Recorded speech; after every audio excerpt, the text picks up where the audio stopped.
Alright, so the next tool is the brush tool. The brush tool is basically, you're going to be drawing with fills, not strokes.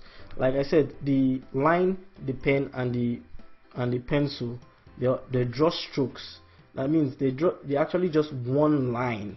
They actually just one line. But the brush actually draws. It's not just one line. It's a fill.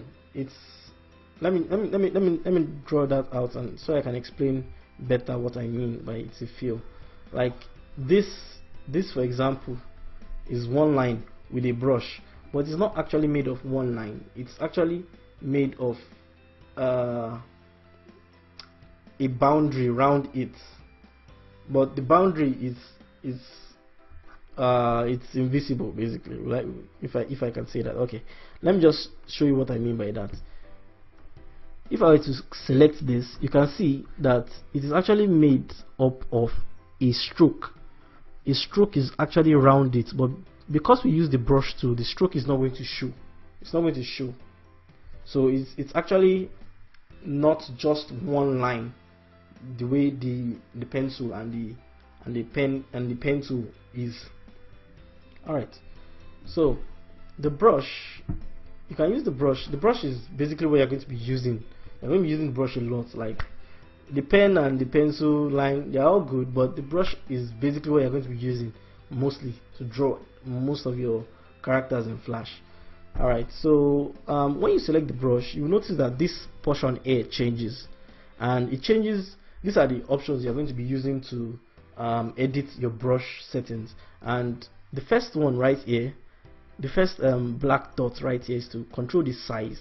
For example, a bigger brush and a smaller one for a smaller line, just like that. And that is basically what this particular box is for. Now the next one is for the shape of the brush. If you want it to be a box shape, if you want it to be this kind of, okay, let me increase the size so you can see the difference. Okay, if you want a box shape, you know, you can see the edges right there. You know, it starts with a box, while this one is kind of slanted, and this one is really cool for like some kind of calligraphic, you know, writing here and there. And it can also be good for drawing too, you know, if you are trying to you know, have something fancy, some kind of fancy line work going. Okay, the next icon right here you can see is your pressure sensitivity. And if you are, depending on the kind of tablet you're using, if you're using a pressure sensitive tablet, then this is where you activate your pressure sensitivity from. Okay, now let me just quickly discuss about the brush mode settings.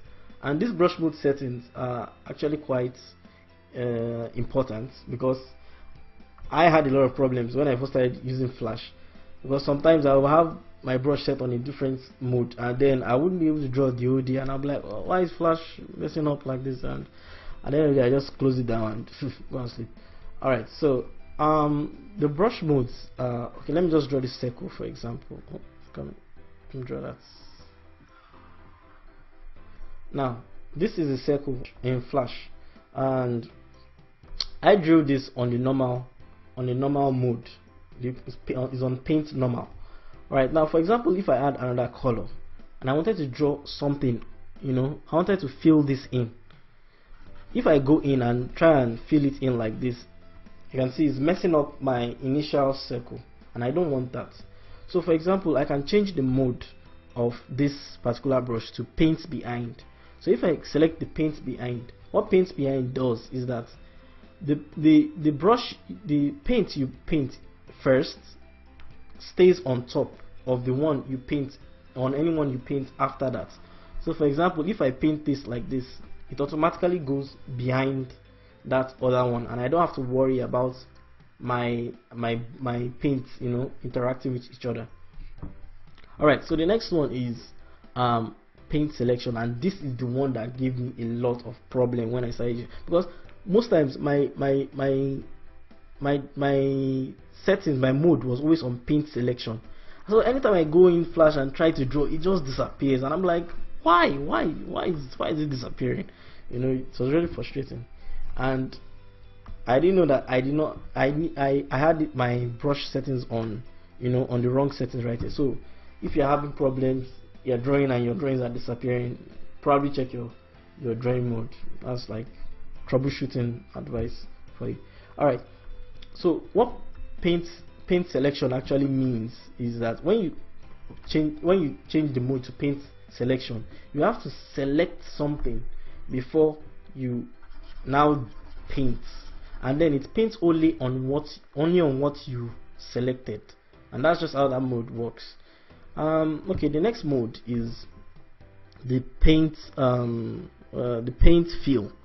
And a better way of explaining this is, for example, if I add my shape here, and like I said before, a shape is made up of two elements: the stroke and the fill. So as you can see, this outer portion is called a stroke, while the inner portion is called a fill.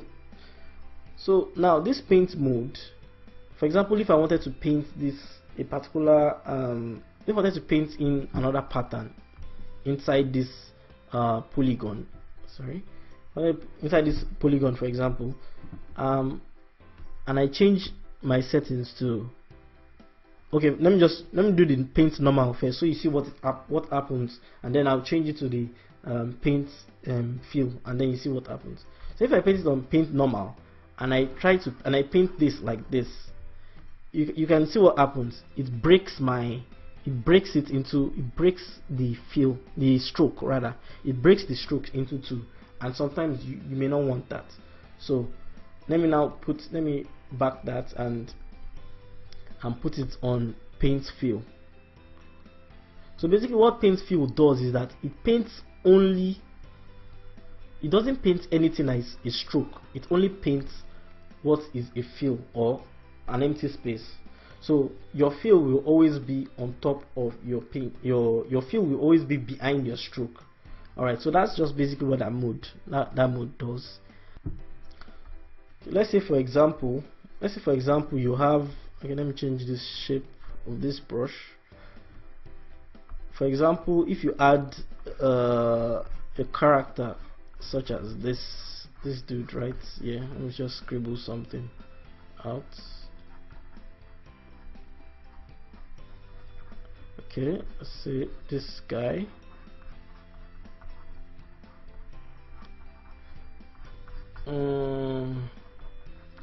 Sorry, it's not a very fine drawing, but at least just so you could get the idea. So let's say for example we are going to be, if we wanted to paint in this dude right here, that dude. Alright, so we are painting in this dude, and if we put our brush mode on this paint inside, and then we select the color we want to use, let's just select something light. Then if we paint from inside out, okay, let me zoom in so you can see what I'm saying. Let me increase the brush size. Now if we paint from inside out, you can see it doesn't paint on top of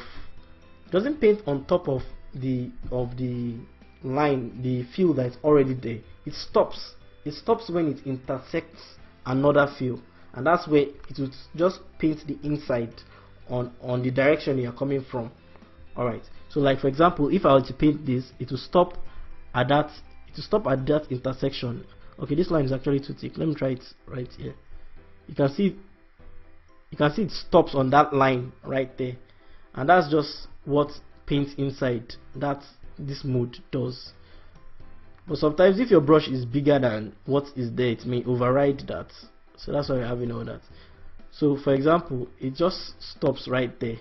It's kind of, it doesn't work very well though, but that's basically what it does, you know. I don't use this at all. I'm sure there are cases where it will apply and it will be better, but I don't usually use this. Alright, so I think that's basically everything, but I usually just leave it on paint normal, Okay, now so the next tool we are going to be talking about is the Deco tool.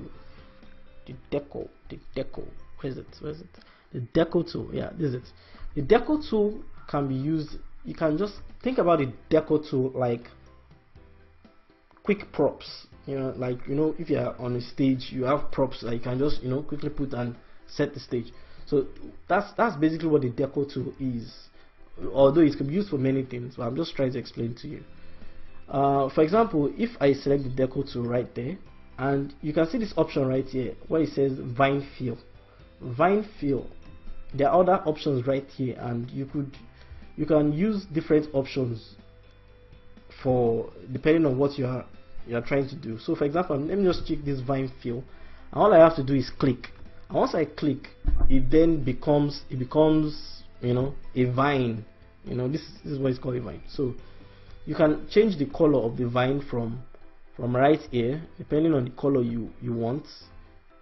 You just change it to wherever it is you need, and whenever you click it again, it changes to that color you just selected.